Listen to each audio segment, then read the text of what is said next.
Hi, I'm Robynann. Decisions. How many decisions have you got to make today? And are you putting off some of those decisions because they're just too hard? Well, would you like some help in making those decisions?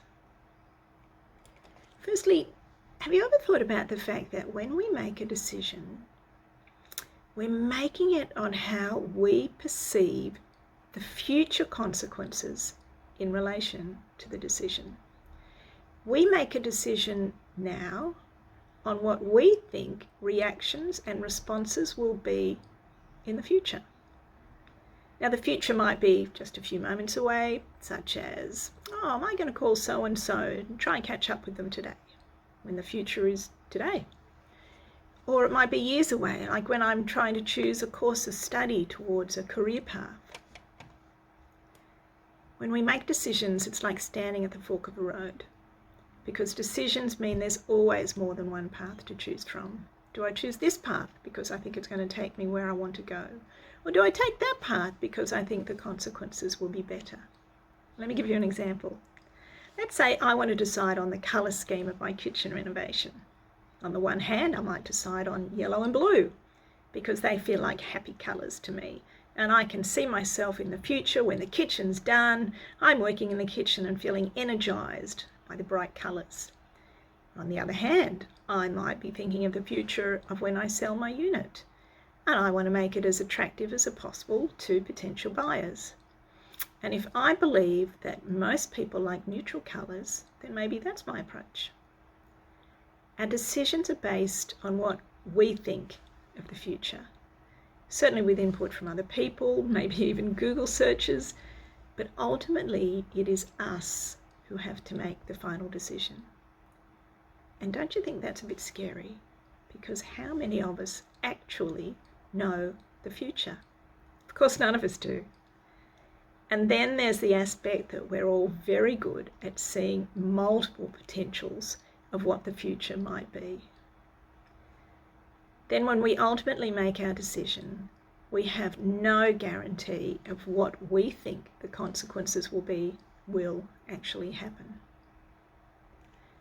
Let's look at Proverbs 14, verse 2 for some help. In the New Living Translation, it's, "Those who follow the right path fear the Lord. Those who take the wrong path despise him." So here's our first help with making decisions. This verse talks about following the right path, and that's exactly where we want our decisions to take us. So Proverbs tells us, fear the Lord. Why should we fear the Lord? Okay, think about it.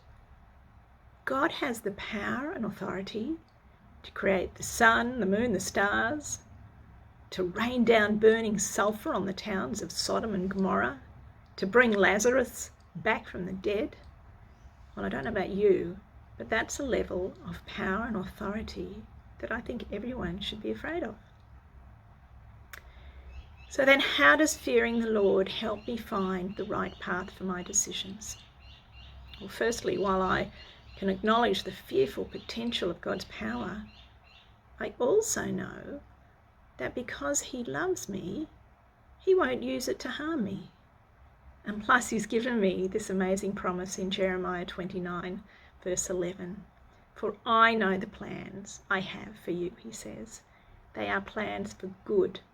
They are not plans for disaster, and to give you a future and a hope." So in other words, while we don't know the future, God, as our creator, does know the future, and he knows the consequences for our decisions. So why not fear him and follow the path he leads us on with this wonderful promise in Jeremiah that he gives us? And plus, there's another benefit when we use God to help our decisions. Peace. Are you like me, that when you make a decision, then you worry, have I made the right one? But when we follow God's path, we have peace. We have confidence in our decision. Now there's a second part to that proverb that we need to consider. Those who take the wrong path despise him. When we despise someone, we're not going to value their judgment, their opinions, or any suggestions that they have in how we should live our life. So if I despise God, then I'm certainly not going to involve him in my decisions. Instead, I'll rely on myself, possibly with others to help me with my decisions, but I'll exclude God from the equation. But then what is this doing? It's excluding the only source who does actually know my future. And what's the result?